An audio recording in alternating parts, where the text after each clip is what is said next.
Local SEO की दुनिया में अक्सर ये सवाल उठता है कि कुछ बिजनेस दूसरों से बेहतर क्यों परफॉर्म करते हैं। तो आज हम एक तरह की डिजिटल जासूसी पर निकलेंगे। हम समझेंगे कि आपके कॉम्पिटिटर्स सर्च रिजल्ट्स में आपसे आगे क्यों हैं, और सबसे ज़रूरी कि उस बढ़त को कैसे हासिल किया जा सकता है। तो चलिए इस बात की गहराई में उतरते हैं। इस पूरे विश्लेषण को ना एक डिजिटल डिटेक्टिव के काम की तरह सोचिए। जो कॉम्पिटिटर सफल हो रहे हैं वो असल में अपने पीछे डिजिटल सुराग छोड़ते जा रहे हैं। हमें बस उन सुरागों को पहचानना है और उनकी सफलता के कोड को क्रैक करना है। तो एक डिजिटल जासूस बनने के लिए तैयार हो जाइए। आज की हमारी ये पूरी पड़ताल इन 5 खास पड़ावों से होकर गुजरेगी। सबसे पहले हम ये जानेंगे कि आखिर ये जासूसी करनी ही क्यों है। फिर हम अपने असली ऑनलाइन कॉम्पिटिटर्स को पहचानेंगे। इसके बाद हम 6 सबसे जरूरी पहलुओं की गहराई से जांच करेंगे, कुछ एडवांस टूल्स पर भी नजर डालेंगे और आखिर में इस सारी जानकारी को एक दमदार एक्शन प्लान में बदल देंगे। तो चलिए अपनी जासूसी के पहले पड़ाव से शुरू करते हैं। आखिर ये सारा विश्लेषण किसी भी लोकल बिजनेस के लिए इतना जरूरी है क्यों? अच्छा, इस स्लाइड का जो सबसे मजेदार पहलू है वो ये है कि ये हमें अंधेरे में तीर चलाने से बचाता है। सोचिए, एक तरफ है अंदाजे पर काम करना जहां पैसा और मेहनत दोनों बर्बाद होते हैं, और दूसरी तरफ है डेटा ड्रिवन स्ट्रैटेजी। मतलब हम पहले देखते हैं कि जो टॉप पर हैं वो क्या सही कर रहे हैं और फिर सीधे उस कामयाब रणनीति पर फोकस करते हैं। इससे रिजल्ट्स भी जल्दी मिलते हैं और रिटर्न भी बेहतर होता है। अब आते हैं दूसरे सेक्शन पर। जानते हैं एक मजेदार बात क्या है? जो बिजनेस आपकी गली के उस पार है, जरूरी नहीं कि गूगल पर भी वही आपका सबसे बड़ा कॉम्पिटिटर हो। ऑनलाइन दुनिया का खेल और उसके नियम बिल्कुल अलग हैं। देखिए, गूगल का एल्गोरिदम जिन बिजनेसेस को आपके इलाके में आपके कीवर्ड्स के लिए सबसे ऊपर दिखा रहा है, असल में वही आपके डिजिटल कॉम्पिटिटर्स हैं। हमारा पूरा ध्यान उन्हीं पर होना चाहिए, फिर चाहे उनका ऑफिस कहीं भी क्यों ना हो। तो इसका एक सीधा साधा तरीका है। सबसे पहले अपने टॉप कीवर्ड्स को इनकॉग्निटो मोड में सर्च करें ताकि आपको एकदम सही रिजल्ट्स मिले। फिर मैप पैक में जो नाम बार बार टॉप पर दिख रहे हैं उन्हें नोट कर लीजिए। अपने इस काम को एसईओ टूल से डबल चेक करें और बस आपको अपने टॉप 3 से 5 कॉम्पिटिटर्स मिल जाएंगे जिनकी हमें जासूसी करनी है। चलिए अब असली जासूसी का काम शुरू करते हैं। हम उन 6 खास जगहों पर नजर डालेंगे जहां आपके कॉम्पिटिटर्स अपने सबसे बड़े सुराग छोड़ जाते हैं। ये है लोकल एसईओ के वो 6 पिलर्स जिनकी हम हर कॉम्पिटिटर के लिए जांच करेंगे।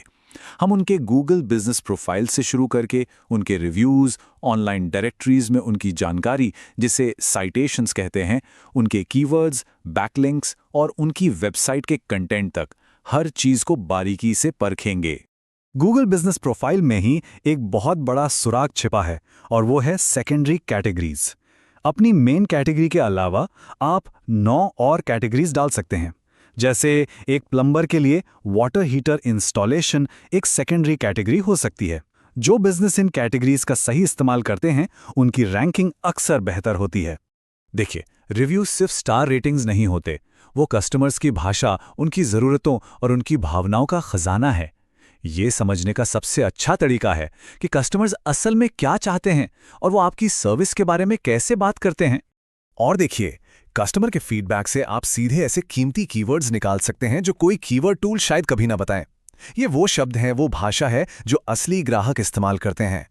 इन शब्दों को आप अपनी वेबसाइट और गूगल बिजनेस प्रोफाइल में इस्तेमाल करके कमाल कर सकते हैं। और ये टेबल तो पूरी कहानी बयां कर देती है।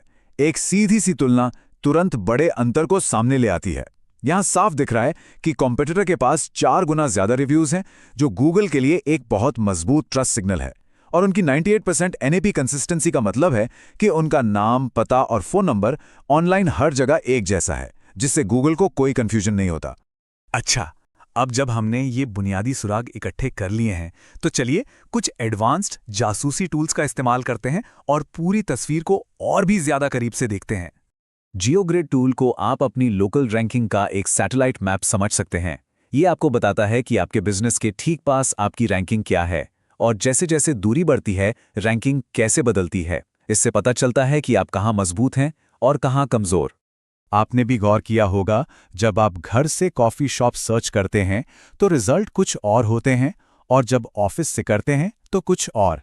यही प्रॉक्सिमिटी यानी नज़दीकी का खेल है। जियोग्रिड टूल हमें इसी खेल को समझने में मदद करता है। ये टेबल देखिए, आपकी दुकान के पास तो आप नंबर 1 पर हैं, लेकिन सिर्फ 5 ब्लॉक दूर जाते ही आपकी रैंक 8 हो जाती है। अब इसका क्या करें? हम ब्लॉक सी को टारगेट करके एक खास ब्लॉग पोस्ट लिख सकते हैं या फिर उस इलाके के कस्टमर से रिव्यूज लेने पर ज्यादा ध्यान दे सकते हैं। अब हम अपनी जासूसी के सबसे जरूरी हिस्से पर पहुंच गए हैं, यानी जो भी जानकारी हमने इकट्ठी की है उसे एक ठोस एक्शन प्लान में कैसे बदला जाए। देखिए, डेटा इकट्ठा करना तो ऐसा है जैसे आपने पजल के सारे टुकड़े ढूंढ लिए, लेकिन असली जीत तो तब होती है जब आप उन टुकड़ों को जोड़कर पूरी तस्वीर बनाते हैं, मतलब एक एक्शन प्लान। तो इसका एक स्ट्रक्चर्ड तरीका है। पहले वो काम पहचानिए जो आसानी से हो सकते हैं, जिन्हें हम क्विक विन्स कहते हैं। फिर उन कामों पर फोकस करें जिनका असर सबसे ज्यादा होगा, जैसे रिव्यूज बढ़ाना। हर काम के लिए एक टाइमलाइन सेट करें और सबसे जरूरी, हर महीने अपनी प्रोग्रेस को ट्रैक जरूर करें। ये कुछ ऐसे काम हैं जिन्हें आप अपनी जांच के आधार पर फौरन शुरू कर सकते हैं। जैसे सभी 9 सेकेंडरी कैटेगरीज जोड़ने से आप ज्यादा तरह की सर्च में दिखेंगे।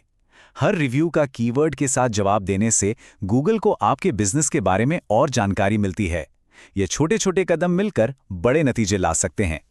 और ये चार्ट दिखाता है कि इन तरीकों को अपनाने का असल में क्या असर होता है। इसके स्टडी में एक प्लम्बिंग बिजनेस ने अपनी औसत रैंकिंग को 10.8 से सुधार कर सिर्फ 6 महीनों में 2.37 पर ले आया। सोचिए, 78% का सुधार। ये दिखाता है कि सही स्ट्रैटेजी से क्या कुछ हासिल किया जा सकता है। तो एक बात हमेशा याद रखनी है, लोकल एसईओ कोई 100 मीटर की रेस नहीं है, ये एक मैराथन है। आपको लगातार अपने कॉम्पिटिटर्स पर नजर रखनी होगी और अपनी स्ट्रैटेजी को समय के साथ बदलते रहना होगा। ये एक कभी ना खत्म होने वाला चक्र है। तो आखिर में बस एक सवाल, डिजिटल दुनिया बहुत तेजी से बदल रही है और आपके कॉम्पिटिटर्स हर दिन कुछ नया सीख रहे हैं, खुद को ढाल रहे हैं। क्या आप इस बदलाव के लिए तैयार हैं? अब वक्त है अपनी खुद की जासूसी शुरू करने का।